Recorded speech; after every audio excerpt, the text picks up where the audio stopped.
Apps in Moonlit consist of three parts: inputs, functions, and outputs.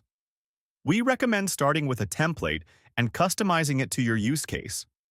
So in this video, I'll be taking a template, copying it to our project, and customizing it. I'll be using this SEO article generator as our example.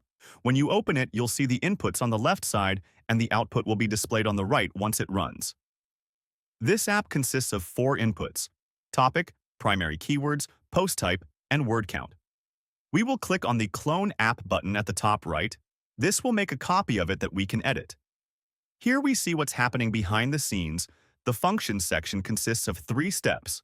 Firstly, it uses Perplexity to compile research about the given topic. Then it generates an outline for the article, before lastly passing it to an AI step that generates the draft, which is then rendered in a text output. Before we make any adjustments, let's understand how execution works and how data gets passed on from one step to the next.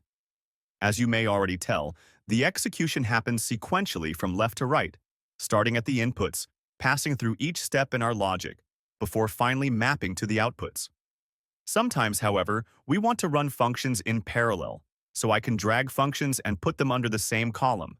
This puts them in the same step, so that they get executed at the same time. But in this instance, since we rely on the research to generate the outline, I don't want that here. Notice that each node here has an ID highlighted in light blue. This is what allows us to reference the data from these nodes. We can use this double bracket syntax to pass data from a node on the left to the right. So as you can see here in the prompt, we're referencing the topic input field and asking the Perplexity model to research it. Now, of course, whenever you are referencing a node, it must come before the one you are referencing it from. So if I try to reference outline in the research step, you'll see that it's highlighted in orange and it gives us an error. You can use the / key to get the reference options in any field. Okay, we want to make a small adjustment to this app. Let's get the people also ask data for our topic so that we can have a suitable FAQ in our outline. So I'll click on Add Function and select the People Also Ask function to add it to the logic. I want this to execute in the first step since it only needs the topic for an input, and its results will be passed to the second step for generating the outline, so I'll drag it to the first step. To set it up, we'll change its ID so that it's easier to reference. Then I'll pass the topic to the keyword field. Everything else can stay the same. Now we'll need to update the prompt in the outline generation step, so that it takes into account the result of the function we just added. To make easier to edit large text fields, I can just expand this node, like so. Now I'll add a line and say, I want you to also include an FAQ section at the bottom. I've gathered the People Also Ask data to help. Then I'll reference that data here.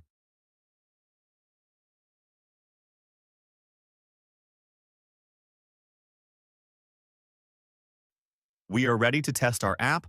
I'll head over to the Test tab, and I've got some example inputs here.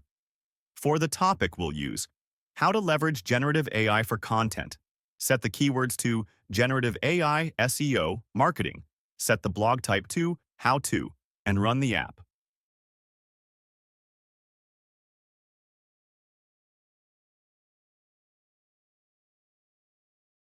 We can see that we've added an FAQ section using questions from People Also Ask data. In the Logs section, we can track down what each function is outputting in our workflow. So in this example, we can see how the result of the People Also Ask data is influencing the AI's output. That's it for this video. There's a lot that you can do to customize the app further, such as adding steps to analyze competitor article structure, automating the process of injecting internal links, adding external sources and statistics, and many more. Hopefully this gives you an idea for how you can leverage templates as a starting point and customize them to fit your use case. In the upcoming videos, we'll cover walkthroughs for a variety of apps, as well as some common techniques and practices for you to master building AI content tools using Moonlit.